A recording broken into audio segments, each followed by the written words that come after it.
Ziskowski, a PhD candidate in classical and Near Eastern archaeology, will address us from the Graduate School of Arts and Sciences.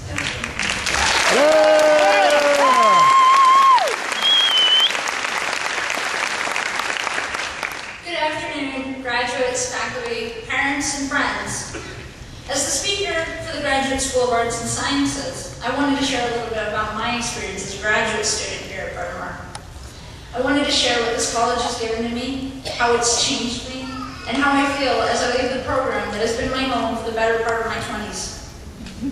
But I also wanted to relate my own experience to a broader issue, one that relates to almost all the graduates here, and to many others. I cannot separate my experience at Bryn and the timing of my graduation from the uncertainties of the job market before us and the dangers that education and higher learning face in light of present economic pressures. My experience in the graduate program for archaeology has prepared me in many ways to face these insecurities of this new economic climate.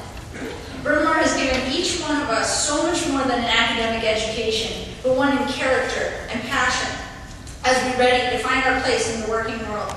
One of the best weapons that Bryn has given all of its grads is its community.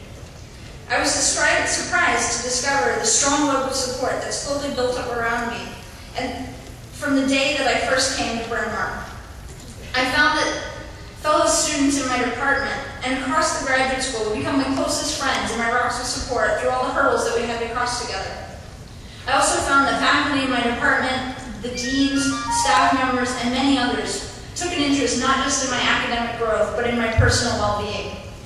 And while I expected in some ways to find this kind of kinship with fellow students and maybe even my professors, what I never imagined was that I would find such solidarity and tradition created by a network that extends well beyond this campus and the people that I know.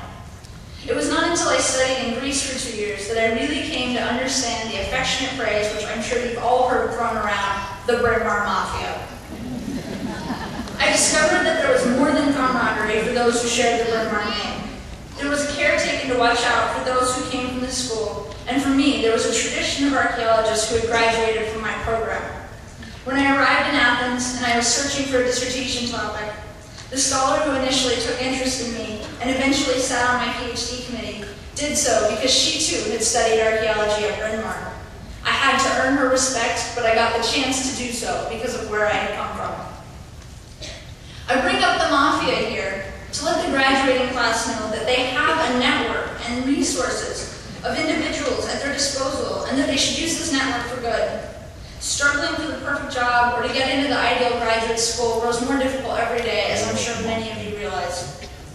But just as your community has served you here at Bryn the same community will serve you as you enter the world, if you choose to make use of it. So by tomorrow, we'll all have degrees from this small, renowned liberal arts college. This is your admission into the Mafia. A Mafia that emphasizes a wide breadth of learning and a well-rounded graduate. Poetry and art are just as important as math and science here, and that is something unique about our education. I don't have to tell you that the liberal arts are under attack. They're under attack from politicians, some of whom are just having to make tough choices about next year's fiscal budget, and some of whom are honestly anti-intellectual. They're under attack from well-intentioned parents who, eyeing tuition bills rising every year, they steer their children towards shorter specialized degree programs at larger universities. And they're even under attack from within the college itself, which knows well the value of a broad education, but must confront the same fundamental dilemma of whether to raise your tuition or to reduce expenses, like staff or even whole graduate departments. People nationwide are reevaluating what they spend their money on, and increasingly it is not a well-rounded liberal arts education. But I believe in the liberal arts. I believe the humanities are still necessary, that learning to write and articulate oneself is just as important as learning to count.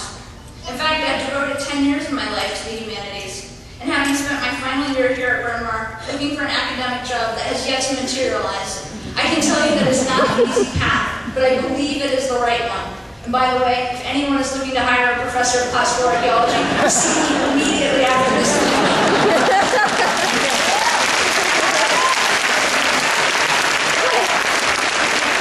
But today, I come before you to ask the graduates to do more than you use this network, this mafia, for their own personal good and their own personal success.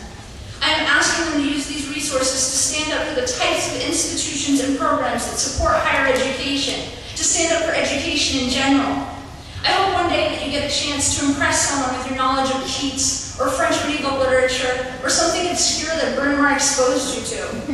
I hope that you get to stand up for programs that range from the National Endowments to the Arts, down to Sesame Street. I hope that you find politicians who feel the same way as you do, and if you don't, that you become that politician. But most of all, I hope that you use our experiences, our communities, and our well-rounded, educated, worldwide mafia to stand up for learning and for the value of education that this very institution instilled in us. Thank you.